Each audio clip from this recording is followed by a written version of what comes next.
So, welcome to Life on Hard Mode with Pratik Karki. So, this is the first episode. Hello, world. I'm Pratik Karki, and I'm so excited because this is something I've wanted to do for a very long time. And the reason I named it Life on Hard Mode is because, that's kind of how I feel like my life is. It was never easy, but I really love the challenges and the struggles. And I'm a huge gamer. I've like completed games 100%, like Elden Ring or Dark Souls or, the original Super Mario Bros., the lost levels without any cheat codes or hints or anything like that. So it's really, full circle for me. So that being said, would love to get started. And this is the first episode, a pilot. There's no script, there's no BS. So essentially, I'm going to be talking from my heart, and I might stumble and fail along the way, but hopefully, you guys are a great audience and can cheer me on because I really also want to get good at this. I'm a good writer, but being able to articulate myself is something that I want to be really good at, and that includes, taking my thoughts and being able to like represent them really well without having any issues. So that being said, what I'd love to do today is sort of give you a good introduction. Once again, a welcome. And this is the first episode, aka the pilot. I'll introduce myself, talk about my background and what I work on, what I've been doing with AnswerMind, who I am, and answer all of your questions. So, hello, I'm Pratik. That's a really good picture of me. But this is Friday evening, and I am, not as well kempt as I was then. So, let me give you a bit of an introduction of who I am. I grew up in Nepal, and I'm somebody who was always very curious by nature. Asked a million questions. I read so much when I was a kid.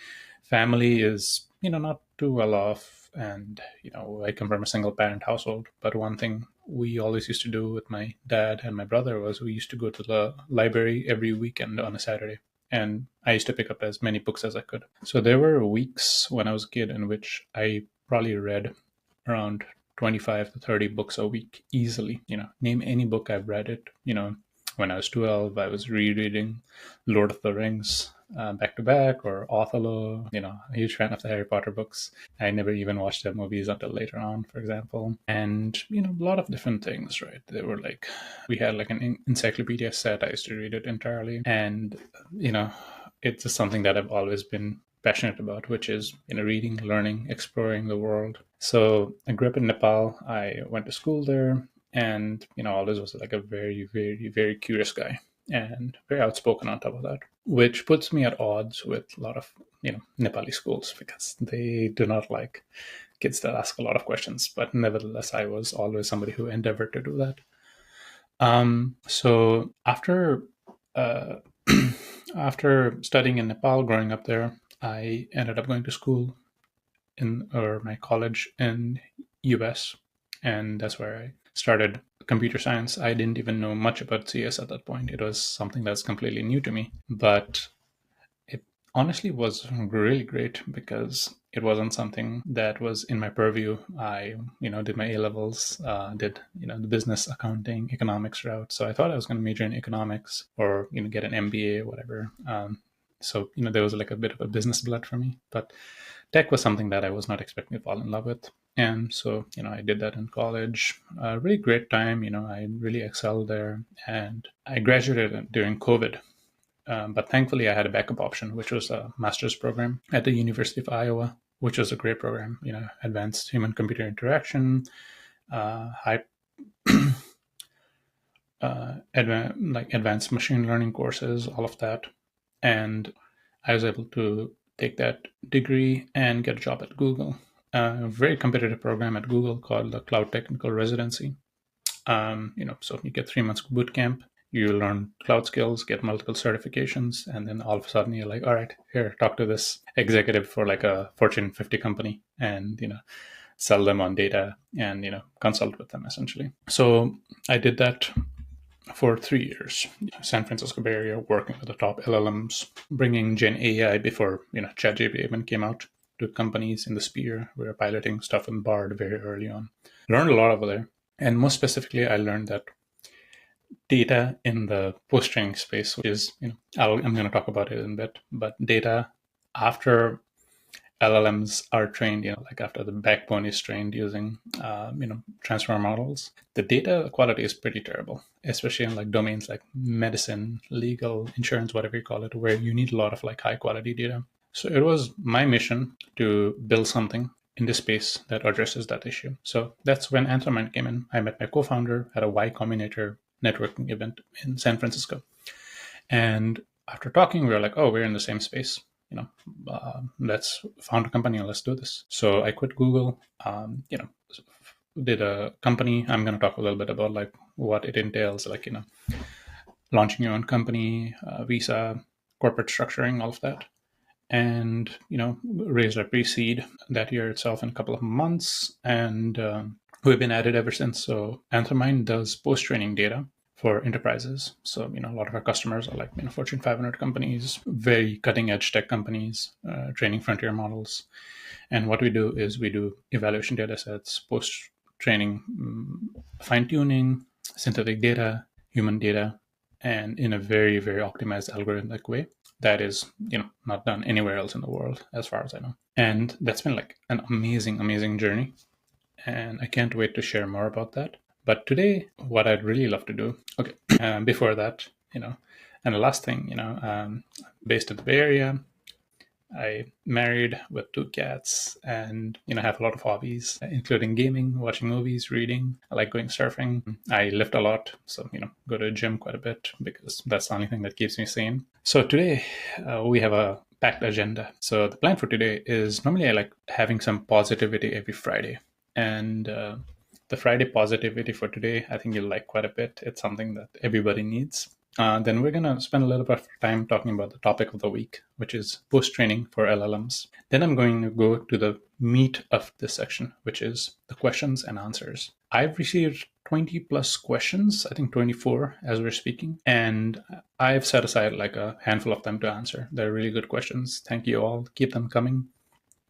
You can comment on my LinkedIn, or what else can I do? You can comment on LinkedIn, or you can just DM them to me. I got a lot of messages on like my Instagram or Facebook, and even my emails, quite a bit of them. And finally, I like ending it with a section on what I've been reading, watching, or video games I've been playing, because it's something that is very exciting to talk about, and they're like amazing new movies or books that I like to give a shout out to every week if I can. All right, so Friday positivity. What is today's message? The message today, I thought about it a lot. And one thing that I really want to hammer home is the fact that everybody out there has their own individual agency. Individual agency is something that is, very hard to quantify and talk about.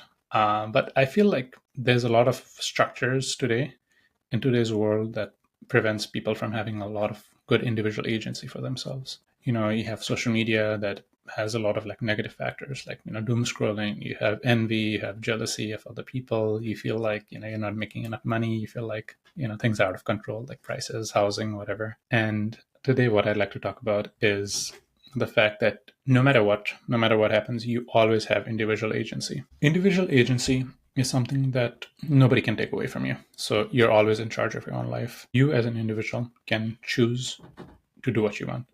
The fact that you have a choice, the fact that at the end of the day, no matter what you operate in, maybe you're in, outside the US, maybe you're trying to find a job there, maybe you're inside the US, maybe you're struggling at your current job, or you're unhappy with something. Maybe you have it all, but still you feel like there are certain structures that tie you down. At the end of the day, nobody can take your own choice from you or your own agency as an individual away from you. So no matter what your background is, you might feel like, oh, I'm like a brown person, I don't have much agency in today's world. The reality is you do quite a bit, and nobody can take that away from you. The example I love to take is from this extremely, extremely like inspirational person called Viktor Frankl. Oops, sorry, there's a typo over there. But Viktor was a Holocaust survivor, during World War II. And he was in 3 separate concentration camps. And he wrote about his experiences and talked about them quite a bit. So it's pretty crazy because Viktor Frankl always talked about like no matter if he was in a concentration camp and like they were killing people, he would still have his own individual agency. He was like, they can take my body, but they can never take what choices I have in my mind. And it is very inspirational because you're literally in one of the most terrible environments in the world. Like I don't think very few people in humanity can have ever been in the same situation that he was in, but he was able to like take that and be like, hey, these guys may take everything away from me, but they can never take my free will and my agency away from me. And that is so powerful that, so that means that no matter what circumstance you're in, you always have your own choices. So even if the world is against you, you always have your own agency. Always remember that. So that's today's Friday positivity. And let's go to the topic of the week, post-training for LLMs. So post-training for LLMs is something that is my primary focus, right? And people have asked me, what do you do? What is your focus? What does AnswerMind even do? Why do you talk about like post-training and evals and all of these things? So I'd like to shine a little bit of a light on this area. What is post-training? What even are LLMs to begin with, right? LLMs are pretty much like the most sophisticated AI models for generation of text and via text images, but most importantly, text. And they work on an expansion of the Monte Carlo method, or the Markov chain, by identifying what phrases in a previous document matter. So that's when the paper in 2017 came out called Attention is All You Need. And they identify what you need in order to have very accurate generative text and eventually images and videos and all of that, which you know about. So the process of training these models is called pre-training. You spend billions literally on GPUs. You do a lot of like rigorous testing and build very sophisticated algorithms. But anything, and so post-training, sorry, ChatGPT, when it gets released, is a pre-trained model that is a very sophisticated. So in GPT 4.5, for example, or DeepSeek R1. But anything done after that point, whether it's RLHF, synthetic fine-tuning, PPO, or any of these methods, fall under the domain of post-training. And why is it so important nowadays? The thing is, a pre-trained model is very good for general purpose use cases. You can ask it questions like, what time is it? Or like, how do I do my taxes or whatever. But in reality, the true magic lies in post-training. And that's where like the biggest bottlenecks are as well. So on the left, I have a few things, which is a paper that I think everybody should read called LLM Post-Training. The links are all in my Substack, by the way. So, watch this video, read the Substack post. All the sources are over there. You can read this paper over there. And this gives a very, very good primer on what post-training is. And I also have a lot of like images and everything over there. And here's like a very funny tweet on this, which is talks about like how pre-training is a very elegant science. It's done by mathematicians, they have like access over like distributed systems, like Hadoop and all of these things. And it's done in a titanic scale. However, post-training is where the wild, wild west of things is. You have like hyper parameters, and then you have like, tweaking the knob on certain things. And it's crazy, but like that's how it's done. But what it yields is like magical results. So what's the real life application of it? So what happens if you're like a medical enterprise in which you're trying to inject ChatGPT, or, like a pre-trained LLM? Most of the time it's going to hallucinate because it's trained on such general purpose information. These niches or specific information, it doesn't have much knowledge about. Post-training are the techniques used to, take the general foundation, if you see in fact number 1, and adapt the model for useful, safe, and goal-oriented behavior. So you have supervised fine-tuning, reinforcement learning through human feedback. These are like very well-known techniques, and that's where like a lot of magic lies. That's how you bring down the hallucination rates, how you make it trustworthy, how you have accuracy and very good predictions. The second fact about post-training is that it addresses pre-trained LLM gaps. So, by training on instruction type data, preference data, domain-specific data, or even unsupervised or self-feedback loops, the results are like insane. I keep on talking about like our medical customers and how how we are able to optimize their post-training by using a lot of these techniques. And you're getting from like 4.2% hallucinations to like 0.001% hallucinations, which is critical in a domain like medical. And they're able to do things that were like never thought possible. And it is using a lot of these different techniques. And the last fact is that recent work shows that post-training data induces measurable changes in the model parameter structure and scaling behavior, which means that with great post-training techniques, you're able to like change the parameters of the model themselves and do it in such a scalable fashion that it really, really does make work autonomized in a very, very great way that was never thought possible. So, 10 years from now, when, rocket ships are taking humans to Mars, guess what? It's going to be through LLMs that are post-trained to the techniques we do. That's why the groundwork that we're laying out right now is so important for the future. And if every single domain, every single industry can have the best post-training data, whether it is through evaluation data sets or synthetic data sets created, or even like human data that are labeled by PhD experts, these techniques are going to evolve in such a way that you can have weaker LLMs that are like guiding the world's most super intelligent AIs in the world, and having them sort of align to the mission. The mission could be solving world hunger, curing cancer, taking humans to Mars. Who knows what it is? But that is the true end goal. Anthromind is the mind behind, is like the mind that understands the super intelligent AIs, and that is what the future is. All right, so let's go to the most exciting part, and the part that where a lot of folks have asked questions about, and where you've given a lot of inputs. So first of all, thank you so much for your questions. It is truly inspiring seeing all of these questions come to play, and I'm very, very excited to answer all of them. And these are questions people posted on LinkedIn or X, or DM me directly on like Facebook or my email. So thank you so much for it. Keep them coming, because we're going to be doing this every week, and I'll answer every single question. I'm even going to set up a voicemail box so that you can send your questions as a voicemail.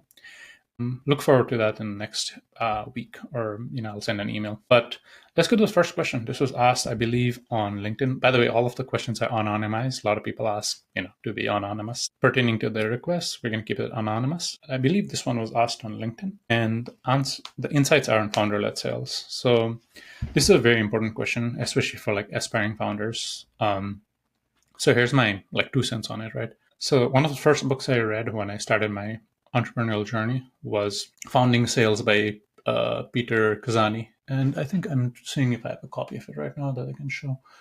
It might be elsewhere. But it's in my bookshelf someplace, one of the first books I bought, and it's been amazing. So what is founder-led sales, right? I think a lot of people have this impression that, entrepreneurship is build a product, hire salespeople, they use their sales magic. But it doesn't work that way, because here's why. So building a product inherently relies on talking to customers. If you don't know how to talk to customers, if you cannot talk to customers, if you cannot understand their pain, then guess what? You'll never have product market fit. There are like founders, like the founder of Gamma, or founders of a Wiz. They talk about this quite a bit. Before even having a product, they were selling customers on the vision. They were selling customers based on their pain points and understanding what they want. So that is what founder-led sales is. And the axiom is that you should not even hire a salesperson until you have like, $10 million of revenue. Because, until that point, the founder has to go through the pain themselves and understand it, so that, and then be able to hand it off to a team when they cannot do it anymore. So how I do founder-led sales is really much based on Founding Sales by Peter Kazani. And there's a lot of different things I'd recommend reading the book, but a lot of insights come with being able to identify the pain points, reaching out to customers directly and being like, hey, I'm so-and-so, I'm the founder of so-and-so. Here's my humble background, and here's why I'm so passionate about this, and why I'm the person to help you out. And that really comes off great to people who are being sold to, because you're not just another salesperson. You're like somebody who is crazy obsessed about this, even though they have a startup. They can solve your problem for you. And as a founder, it's great for you because you are in the dirt and grime, and you're learning from the customers firsthand. You're building a playbook, you're understanding the pain points, you really know what's going wrong. So every single customer, guess what? I'm the seller, I'm the consultant, I am the person who is there developing the solution for them. And I think we'll do that until we get to, even past like $10 million ARR. And it is so important to do that. So my insights on this so far are like, first thing is just be ready to listen. Find people who have the pain. If you're selling a payroll solution, find people who have the pain, people who are complaining about like other payroll solutions or like something specific. Figure out if they have that pain and why you're the right person. Approach them humbly, and you're gonna have to deal in numbers. Don't just spam Apollo and like send 10,000 emails a day. Figure out exactly who wants it. Come to them very humbly and be like, hey, I'm so and so. Here's my vision and my solution, and this is what I want to help you with. And a lot of people are receptive to that. And based on that, you can just be like, hey, we're working with so-and-so customers. We're looking for a design partner. Do you want to be a design partner? And that opens a lot of doors for you. And as you get the project done, as you sell them a SaaS subscription, as you get feedback from them and you talk to them, you understand what they want from the product and what is their propensity to pay. And that leads a really powerful framework for when you actually scale up a company, you raise seed capital, and you're able to get to the next level. So those are my insights. I do have a great Substack on it, shameless plug. I can put that in my post that goes out as well, but that is one of my key insights over here. And happy to talk one-on-one. My calendar is always open to folks, so you can always find some time with me and chat. So another question I get quite a bit. This one is, I think quite a few people ask this. I think Y Combinator's deadline just passed. It was on November 10th or something. And the question that people ask me is, should I apply for Y Combinator? And my answer is always hell yes, you should. I mean, look, I applied to Y Combinator. We applied when we first incorporated the company. Unfortunately, we didn't get in because it's very competitive. It's like a 1% acceptance rate, and had the interviews and everything, but just didn't get in. And that's not a big deal because we were able to get pre-seed funding from a different venture capital firm, Right Side Capital Management, a little bit afterwards. So we're fine with it. So the reason Y Combinator is so good is because of the network, and plus you're essentially like a pressure cooker, right? You have 100 other companies, you learn from each other, you sell to each other, and you're able to learn so much and accelerate your process. So Y Combinator is the true accelerator. Is it the only one you should apply to? No, apply anywhere you can. But even if you have an idea, if you have a prototype, you have one paying customer, please apply to Y Combinator. At the very least, it'll be a good exercise for you to talk through your vision, be very vocal about it, and do not waste time on very beautiful visuals or something like that for your pitch deck or pitch video. Just speak from the heart, identify the problem, identify why you're the right person to do it, and you'll be fine. So that's my advice. Please apply. If you want referrals, I do know a few people, or if you want me to review your application, I can review that as well. But just reach out to me. And oh, by the way, while I'm on the topic, if you reach out to somebody like me, please do not waste your time. Do not be like, hi, and nothing else. Say who you are, what you want. And if you want to attach a resource or ask a question, ask it right over then. Do not ask one question at a time. Ask all of your questions. Do not just be like, hi, Pratik, do you have time for a call? And I'm like, I don't have time for a call. Ask me what it is. If it is something important, then I can hop on the call. Please just be mindful of that. You have to be valuable and meet people midway if you're asking for advice. So if you want to apply to Y Combinator, don't be like, hi Pratik, should I apply to Y Combinator? Hi Pratik, here's my application to Y Combinator. Do you mind reviewing it? And I'll review it whenever I get time. But I do not like when people just say hi, or ask for a call for no reason. I'm like, what do you want? And just give it to me. I can think about it quickly. All right, tangent aside, let's go to the next question. What is something about LLMs that most people misunderstand? So this is a very, very deep question, right? So LLMs are very interesting because I mentioned the methods, right? The crazy thing is even the video LLMs or the image LLMs are all based on the basic technology, which is called the Markov chain. Markov chain is a very interesting tech. It was developed 100 years ago, I believe. And it's how you can use text from a book and be able to do something like a DFA or NFA if you've ever taken autonomous systems and computer science, where you move from a Turing machine from one state to another. So essentially it's its own Turing machine. And that's what, if you can, read the last sentence of a book, it can predict what the next word can be surprisingly well. And the crazy thing is there's a bottleneck to this, in which you need to read a whole book just to understand the next thing.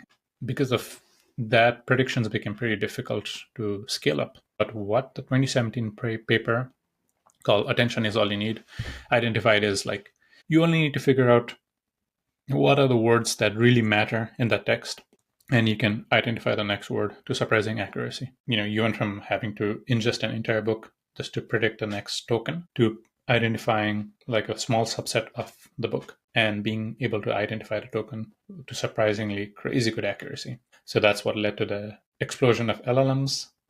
And, that's what causes it to generate images as well. Images are actually based on like text tokens. It's pretty crazy because the images that you see generated by Sora and everything actually have an underlying text sort of matrix to visualize them.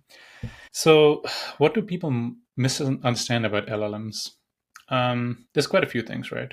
One thing I already mentioned is that pre-training is done on such vast data sets. They're really good for general purpose things, but for specific things, post-training is where most importance is. And specifically in post-training, and to talk about what Anthromind does quite a bit, you need the best quality evaluations and evaluation data sets to understand if your LLMs in production are doing what you want it to do. You want experts to vet it, specifically domain experts. That's why companies like Scale and Mercer are so big right now. And we also do this in Anthromind, which is pair the correct experts with the correct workflows. So if you're doing work in the medical domain, you're a medical enterprise. You do work with medical experts who are like labeling the text, reasoning with the models, and that's what makes it actually accurate. Companies that don't do that, like the legacy enterprises, that's why you see like articles like the MIT one where like 95% of LLM projects fail.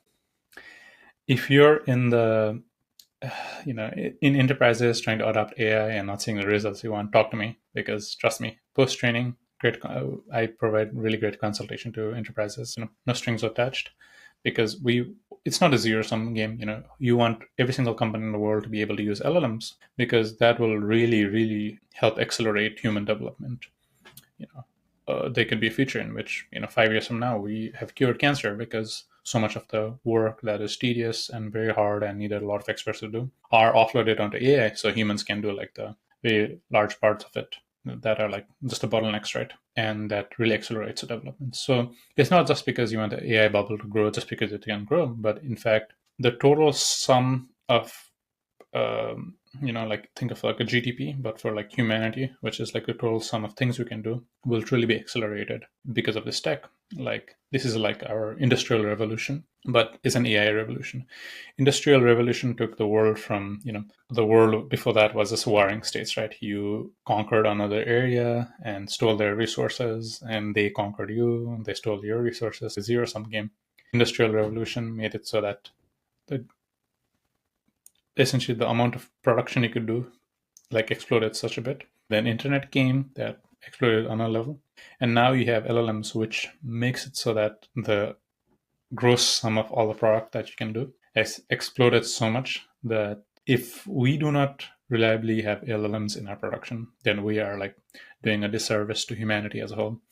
I wouldn't say it's a radical take, but it's something that is the truth, and we should accelerate enterprises adopting AI. Otherwise, we're going to fall behind from our true potential, right? So, what does my day-to-day look like? So, this is a little less philosophical and all that. This is more like to the point, right? My day-to-day is very, very interesting. You might see me post on LinkedIn and X quite a bit, and I'm not just spending my entire day scrolling them. Actually, I spend a lot of time on Sunday planning it out. I choose the themes, I read papers on Sunday, or read my books and plan out the week. And so I have a lot of things scheduled. I do a lot of like ad hoc stuff, like if a new paper comes out or some news article comes out, then I'll talk about it quickly. But my day-to-day actually looks a lot like I'm doing a lot of deep learning or deep work. I'm not spending a lot of time stuck in meetings. I do have meetings with customers, but I try to avoid internal meetings quite a bit, because it's a time sink, and a lot of times you're not actually doing anything productive in them. So my day-to-day looks like a lot of research, a lot of looking at paying qualified customer segments, being able to target them and talk to them,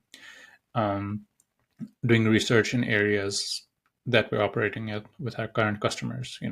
Our customers are in like healthcare, fintech, media, some SaaS solutions, edtech, looking at their solutions, devising like ways that we could work with them and how we can optimize our current strategies. We have a lot of partners and everything. We have a lot of like upcoming projects and all of that. So my day-to-day is very different. I follow people like Naval Ravikant who preach systems in which instead of like booking your time and being like, oh, I'm gonna like 7 to 8 p.m. I'm gonna read a book or something. I do things like, if on a Wednesday morning I feel like reading all about AGI or in the browser use case or something like that, then I'm going to spend 3 hours reading about it. And I think that's been really productive, instead of like, I used to do the thing of like making blocks on my calendar, but I found it more and more valuable to find something I'm super curious about and spend 3 hours working on it nonstop because I have that curiosity then. And that goes a really long way versus,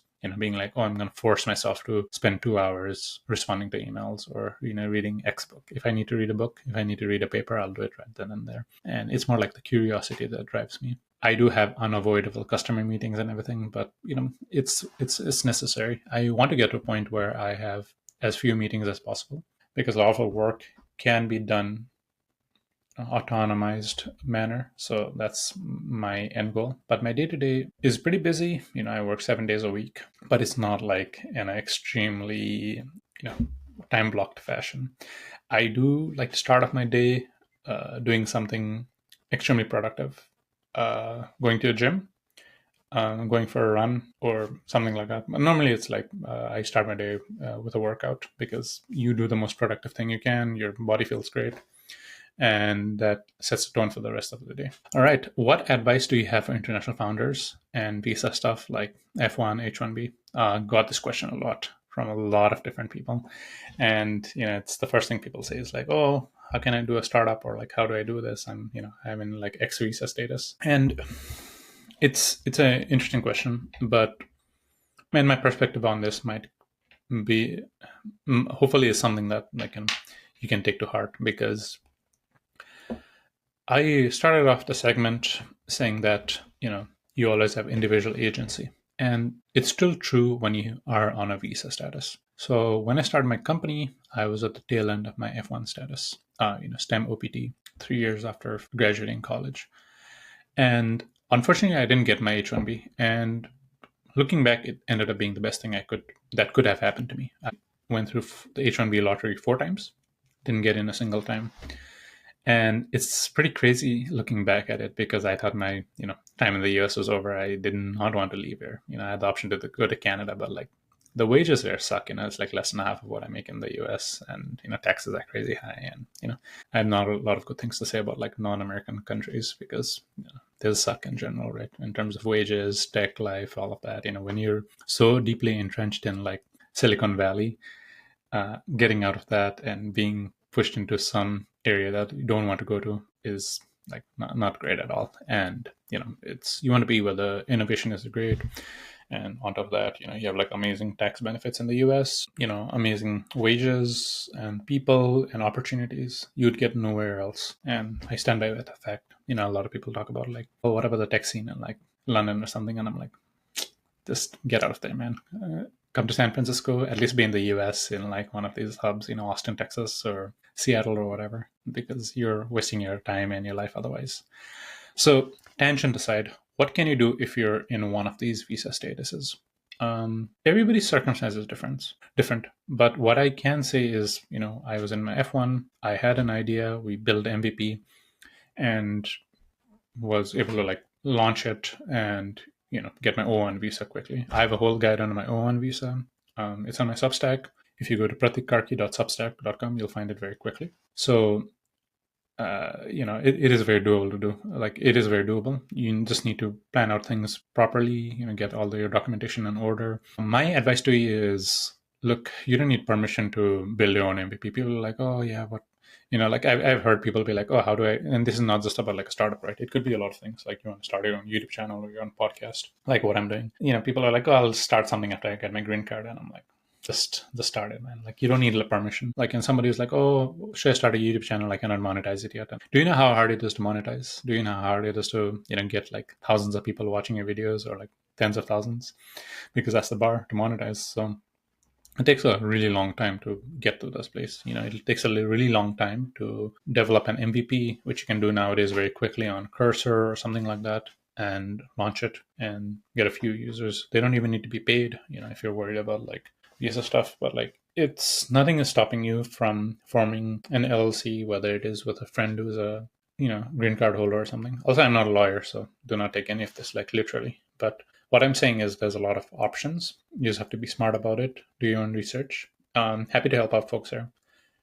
Just come to me with your questions. I'm happy to answer them.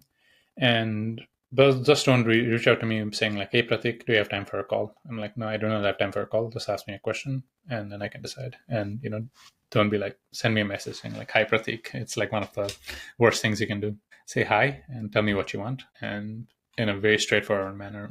No 10 paragraph blocks. Just 1, 2 sentences. If you can't explain your question, then maybe you should just find a way to say it very shortly. So that being said, figure out your options. Um, if you want to launch something, launch it. Nothing is stopping you from building something in Cursor or launching a YouTube channel and doing all of these things. And speak to a lawyer if you're very, very like worried about stuff. But normally, there's a lot of like great leniency in the US when it comes to launching your own company. The recent rulings made it so that you can be on H-1B and work at your own company, because you can transfer your H-1B over there. There's a lot of different options like that. O-1 visas, E-2. There's a lot of things. So figure it out. But the main thing is like you should not feel like you are trapped or you need to wait for the next step. People always say like, "Oh, I'll start a business when I'm like XYZ," and guess what? That XYZ will never come. You might always be waiting forever. So, if you want to do something, you have an idea, you've already launched something, just go for it. And, happy to help out folks along the way. All right. This is a good one, right? How do you deal with rejection in sales or fundraising? And I felt this a lot, and it's rejection is not something that I'm like new to. Like since I was in college, I probably applied to like Google like 4 or 5 times before I got in, like internships, job after college, finally got an offer over there. So it's not like, most people like do not get what they want very quickly, right? And it's always a numbers game. The reality is like competition is really high. Whether it's sales or fundraising, you just have to learn how to live with a no. You just have to be like, okay, if I'm going to raise like millions of dollars, I have to be ready to talk to like hundreds of people, and I'll finally get a deal. So that's just the reality of how it works. Same with sales, it's a numbers game. I've probably like had customer demos and reached out with like hundreds of people and reached out to like thousands, in fact. And these are very qualified folks that I was able to find who had the specific problem that I'm trying to solve. But anyway, it doesn't work out. Doesn't mean much, if there's an objection, you can log it into like your CRM system, being like, "Oh, it's not a good time yet," or like, "Oh, they went with like XYZ competitor." My advice to folks is think of it as a numbers game and build a thick skin. It's not easy. It's not easy hearing a no and everything, but over time you get used to it and you just move on. And there's a saying in sales, which is there's nothing called hope. There's no hope in sales. Everything is like either is or isn't. But you just keep on chipping away at it, and it's like chipping away at a dam, and eventually the dam breaks loose. You get a lot of things. It took us a lot of time to find our first few customers and raise our capital and all of that. But since then the momentum has been pretty strong. So think of it that way. Just keep on at it. Be very persistent. Most startups take like 10 years to get to that crazy unicorn status anyway. So not everything is like the Cursor of this world, which is like a $30 billion company. In 4 years, it doesn't work out that way. They're the outliers. You need to be ready for working in the long haul and delay your gratification in a way. All right. Another question. A few people ask me this. Look, so I have like an idea for a business. Is that enough to raise capital with VCs or venture capital firms? Well, it really depends, right? The folks that normally raise with ideas are like either like, amazingly smart people who were like machine learning leads at Meta or Nobel Prize winners, or, some crazy like Harvard genius, or somebody who's like a repeat founder. And especially nowadays, since the cost of building an MVP or minimum viable product is so low, realistically, no, you need to build something. And ideas are great, but execution is where it's at. And please do not do something stupid like talk to a VC and have them sign an NDA for your idea. VCs get like hundreds of pitches a day, and they do not care about your idea. They probably heard your idea before. The only thing that matters is execution. It's easy to have an idea like Uber for cats or whatever, but executing it is where all the difference lies. Idea is like not even 1% of the actual business. So in the days where Cursor or Base 44 is common, just build something there quickly, validate it, find a few customers, go to Reddit, post about the thing, find a few beta users there. Like I found a lot of beta users on Reddit and stuff. So it's very easy to get feedback. You can even pay somebody to do the beta testing for you on Fiverr, for like a couple of bucks, like, find somebody in like India or something, and validate it, see if that's enough to raise with VCs. Then once you have a product, once you have some traction, then you can try to raise it with VCs. And it really depends, right? Uber for cats, probably hard to raise with VCs, right? But if it's like hardcore tech, you have like a niche that you're working on, like let's say you're like a supply specialist and you know something very specific about supply logistics, and you found like a few design partners or charter customers, and you build that and you're piloting it with them, then VCs will love that, even though you don't have like the X million ARR or whatever. So build something, even if it's rough, all of that, try to get it to customers, see if they want to use it, and take it from there and start talking to folks. But normally an idea is not enough nowadays. Okay, got this question from a few folks, and indirectly also got it from a lot of folks. People are like, oh, Pratik, I really want to help you. What can I work on? Or like, hey, Pratik, I really want to get into AI. And I'm very passionate about AI. What do I work on? And I'm like, that is unfortunately up to you to decide. It's like nobody told me. There was no guidebook that I followed to figure out what to do with AnswerMind. A lot of it was based on research. A lot of it was based on experience. A lot of it was based on talking to like real life customers, and that's how you figure it out. You need to put in the hard work. If I tell you, oh, you should work on this XYZ in AI, then I don't need you anymore. I can just do it myself, right? Like if I know the problem, I can just go to Cursor and build it myself. Like, why do I need you? So if you are interested in AI, I mean, there are like specific things that are like very high level that, or like, intricate that I might have knowledge about. But if somebody comes to me and says like, oh, I want to build something on Cursor, Pratik, what do I work on? I'm like, I don't know, figure it out. Like, this is not my domain. If I knew exactly what folks wanted and what you should work on, I would just do that myself. Like, I don't need you. So a lot of value comes from initiatives should be started by you, not by somebody else. Like, this is something I learned in Google, which is like, I could not go to my director and be like, oh, what is something cool I can do? My director would be like, figure it out. That's not my job to figure it out. So I actually did a lot of initiatives, right? I started a data analytics course for Google Cloud, like a certification thing, and developed it and launched it. That is something that I did. There's like a bunch of internal tools, like for cloud migration, project management that I built. And a lot of it was just based on like stuff that people said they wanted, or people were like, oh, we need this. We have this pain thing, wish there was something like that. And that took a lot of hard work to find out. My director was just not like, oh, we need somebody to do XYZ, because if they knew that, they would just do it themselves, right? Because why the fuck would they give the project to anybody else like that? So that's the thing. If you want to figure out what to work on, do your research, validate it, and if it's like, let's say like a B2C tool or whatever, like, or it's like an app idea, there are a lot of ways to do research nowadays. Like, you go to TikTok and look at trends and search by most trending in that area. Let's say you want to build something in, I don't know, like creator content. Then there are like trends you can analyze. There are tools for that. You can use ChatGPT. You can filter by most viewed TikToks or Twitter posts on that topic and be able to ascertain something. But the main idea is like, if anybody could figure out what you're working on, what you want to work on, then it doesn't become that valuable. Putting in the groundwork is what makes it truly valuable. All right. This is another one I get a lot of. How can I get a job in AI or get a job with your company? Get this quite a bit. And as much as I like the idea of like, oh, I should ideally should be able to like hire anybody that I want to or whatever.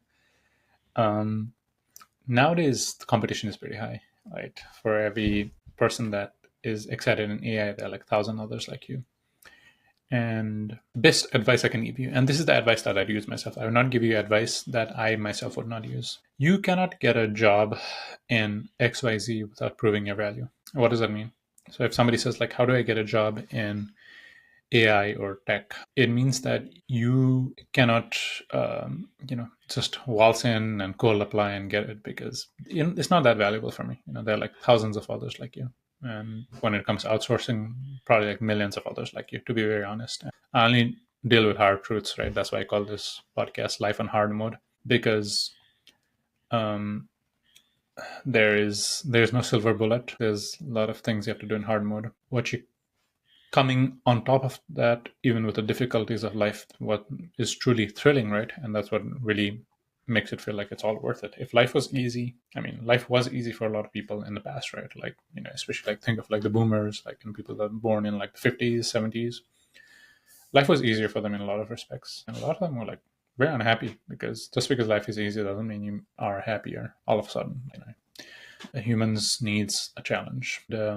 So going back to the question, right? How can I get a job in AI or a job in a company like Anthramind? Prove your value, whatever it is. Nowadays, it's very easy to build something on Cursor or ChatGPT, or you can identify something. If I know somebody who was who, who would like this goes back to this thing called permissionless value prop. What does that mean? That means without permission, you are showing your value to somebody else. There's somebody I know who's like a graphics designer. He went and created crazy graphic stuff for companies without asking their permission. Like, he'd be like, oh, here's this cool, like 30-second video I created of your company. What do you think about it? Would you hire me? And he got hired that way. And that is what proving value is. Does that mean like you should do work for free? But that means you should show some value someplace, right? I had like a great person reach out to me over LinkedIn being like, hey, I'm so and so. I've done research in XYZ. Yeah, like the posts. I do not care about pay. I just want to work in a company like yours.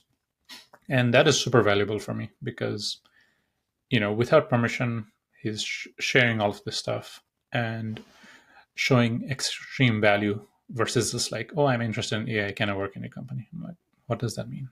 Like, are you truly valuable? Can I replace you with like millions of people in a second? No, like, if you can show value, then you become really powerful, right? I would do the same advice, which is like, if I'm reaching out to somebody, either build something that is applicable in their industry. Let's say you're a cybersecurity professional and you want to work in this like cutting edge AI startup that does cybersecurity stuff. Build something end to end, show it to them, be like, hey, this is my value. I'm super obsessed about it. And here's why I can fit in. And even if it's not a perfect match, more likely to at least consider you because you have shown value, even though it may not be a perfect match, and you have shown initiative. So do that. Be ready to do that. AI is like a gold mine, and people. Let me give you an example of the real gold rush that happened. In like 1849 in San Francisco.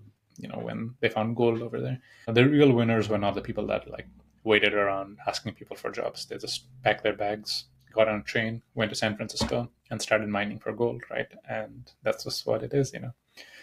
Take the initiative. Do not wait for others. Do not do the, just figure out what you want to do and, make the first steps and be obsessed about it. So that's how you get a job in AI in a really good company. All right. So this one asked from a Nepali person, how did growing up in Nepal help you get to where you are today? Quite a few things there. So I spoke about in the intro who I am, how I grew up in Nepal, and all of this, right? So there are a few things here. Growing up in Nepal brought a lot of great things. So I'm a huge fan of the education system there. I mean, it does have its drawbacks, right? You are not allowed to be as outspoken or ask questions, but what it brought was a lot of discipline and a lot of hard work. I don't think there are any like participation trophies. It was like from a young age, everybody was like, work hard, otherwise you're getting nowhere. My dad would be like, hey, if you don't work hard, if you don't study, guess what? It's you'll be going and plowing the fields. There's no like boo-hoo or whatever. Like there was no like oh, there are like systems everything that's not benefiting you. Like in the US, they do that quite a bit. They're like, oh, you're in XYZ, you're like you're black or brown, you're gonna be oppressed by society. I'm like, I find that so stupid. Like Nepal, it was like never like that. It was like, you don't work hard, you're not gonna get where you want to be. It doesn't really matter. And I've always found that to be true. And in the US, especially where there's a lot of meritocracy, it's been an amazing pairing, right? In Nepal, at least, there's a lot of corruption and stuff. So it has made a lot of sense to live there because the opportunity scale is so much lower there, right? There's like literally like a billion times more opportunity or even a trillion times more opportunity in the US. So I took those axioms and I never was like, hey, I'm brown, like a South Asian guy, and I'm not gonna get what I want. It is more like in Nepal I learned like, hey, I just need to work hard and I'll get what I want to do. And that's where I've been. I've just never blamed anything on anybody. But it's like if I succeed, it'll be because of me. If I fail, it'll be because of me. It's nothing like that. So that's the main thing. There's quite a few things, right? I think I take a lot of like reverence for like authority a little bit. I mean, not like too much, but you know what I mean. Like, you have a lot of respect for people before you, and you're able to like um, you know learn from your elders. I mean, you want to be like youthful and innovative, and be rebellious in a way, but you also want to like show a lot of respect for people who came before you and meet them where they are. That's another thing. So what else is there? I mean, there's a lot of other things when it comes to this personal life, right? Which is a life of discipline, eating well. The you know my family, is from like mountains in Nepal, and there's a lot of a ruggedness to that way of life, which I'm, very proud of and happy to adopt for myself. And finally, there's just a lot of like uniqueness. I think us Nepali people are very different from other ethnic groups in all over the world. We have our own identity. We have our own like individualism, and I'm a huge fan of that. So yeah, I think that's it. Always proud to be Nepali, and trying to inject my personality everywhere that I can. All right, what's the future for Anthramind? Loaded question over here. Quite a few things, and the short answer to that is kind of don't know, because the AI sphere is growing so much. We are learning every day, so I cannot tell you where reliably what we're going to be doing 2 years from now or 5 years from now. All I know is, whatever the future of AI and post-training data and, domain expertise, we're going to be in the frontier of it. We already are in the frontier of it. The amount, like type of work we're doing, whether it's in RLMs or, eval space or post-training data, is cutting edge. See the work that we're doing with Deep Cogito. Deep Cogito is ours. They're like the creators of the best open source LLMs in the world right now, outperforming DeepSeek and all of that. Our frontier data was part of the reason why. And we work in like medical domain and fintech and all of that, and have done some crazy stuff. So whatever the future is, we're going to be in the frontier of it, and believe that the sky, there's no like ceiling for us, and we aim to be like the best in LLM adoption ever in the world. That is our true aim. So that might be the last question. All right, so that was the last question. So let's end off with my favorite segment, which is what have I been reading, watching, and playing. So I read 2 books in the last month. So the first thing is The Hard Thing About Hard Things by Ben Horowitz. Ben Horowitz is the co-founder of Andreessen Horowitz. Before that, he had his own company called OpsWorks, and he was part of Netscape. Amazing guy, right? And what I loved about this book is a lot of like self-help books, or like, management books or leadership books, all are about like how to not make mistakes, and, everything's going to be perfect. But this guy, he goes straight into it and is like, if you're a leader who does not feel like who does not get cold sweats because of stress and anxiety, then you're not gonna make it. So the things he talks about like are really hard. It's like, how he took his company from being valued at like less than $1 a share to, being sold for like $1 billion later to HP, and all of the work that went into it. It is amazing as a book, and it gave me a lot of inspiration, because same way I talk about playing life in hard mode, this guy played life in the hardest of modes, right? You would think it's super easy, founder, CEO, billion-dollar company must be selling, but man, it's crazy. You can go public as a company and still be struggling, and still be like, few months away from like failure and having to lay off like hundreds of people. And he talks about all of it and how he was able to like take his principles and take it to succeed. I wish that I'm like 10% of the leader that Ben Horowitz is. That is, he is like a gold standard. The other book I read is The Fall of Hyperion by Dan Simmons. This is a sequel to the book Hyperion, which is an amazing book. I read it like last month, and immediately I was like, okay, I need to finish the series and read the second book. The first book is like in a very like interesting format. It's about like 7 travelers on a space pilgrimage to this planet called Hyperion, and they talk about the stories. It's sort of a riff off the Canterbury Tales, which is like a classic book written in like, I think 1500s or something like that. And the second book is a lot more different. It's a lot more sci-fi, but it talks about some interesting stuff like planet of AIs that have their own agenda with humanity. It is kind of interesting with the parallels to superintelligence because the planet of AIs, they are so advanced that humans cannot understand them. So there needs to be like lower levels of intelligence that sort of aligns them. Sort of what the future that we're headed towards is. The book is great, some crazy twists and amazing writing. So I'd recommend this if you're like a sci-fi fan. I watched Guillermo del Toro's Frankenstein. I'm a huge fan of Guillermo del Toro since Pan's Labyrinth, a great movie, or Shape of Water, or Hellboy 1 and 2. And this guy is just so good. Like in the recent years, his movies have gotten even better. Shape of Water, Nightmare Alley, um, the Pinocchio movie that came out a few years ago, and Frankenstein is probably the best movie of the year. Like amazing, like hands down. And in terms of games, I finished Hollow Knight Silk Song and I decided to play a retro game, Hotline Miami. It's not even retro, it came out like I think 10 years ago.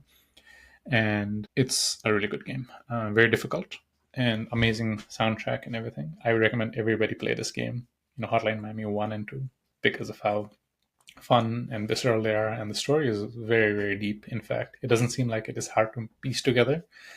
But once you play both games and piece together the story, you'll find it like really amazing. All right. I think that's it for today's podcast. Thank you so much for tuning in and listening in. Please remember to subscribe at pratikkarki.substack.com. I'll send updates there. It's a newsletter. I talk about like research, everything over there. And for future episodes, please comment questions on my LinkedIn or X, or message me directly on LinkedIn, X, Substack, like Facebook, Instagram, email, whatever you want. Thank you again. Thank you for joining. I would love some feedback as well, how I'm doing. Hopefully I didn't bore you guys, but thank you and have a great weekend ahead.